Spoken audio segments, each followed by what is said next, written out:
જય માતાજી। આ એપ્રિલ મહિનામાં આ બે રાશિના લોકો સૌથી વધારે ભાગ્યશાળી હશે, કેમ કે જ્યારે સૂર્ય રેવતી નક્ષત્રમાં ગોચર કરશે ત્યારે આ બે રાશિના લોકોના ભાગ્યના દરવાજા ખુલી જશે। કરિયરમાં વધારો થશે, ચહેરા પર ખુશીઓ આવશે, રોકાયેલા અને અટકાયેલા કાર્ય સફળ થશે, પારિવારિક પ્રશ્નથી ચિંતિત હશે તો તે પણ સુધરવા લાગશે અને અત્યાર સુધીમાં આ રાશિના જાતકોએ ક્યાંય પણ લોસ કર્યો હશે, ક્યાંય પણ સંબંધ બગડેલા હશે તો તે આ સમયગાળા દરમિયાન સુધરતા જણાશે અને કિસ્મત તેનો સાથ આપશે।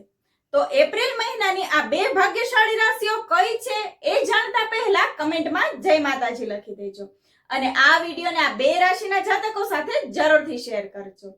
પહેલી રાશિ છે સિંહ રાશિ, તેમના કિસ્મતના દરવાજા હવે ખુલી જશે અને બીજી ભાગ્યશાળી રાશિ છે મકર રાશિ। આ સમયમાં તેના તમામ કાર્ય સફળ થશે। જય માતાજી।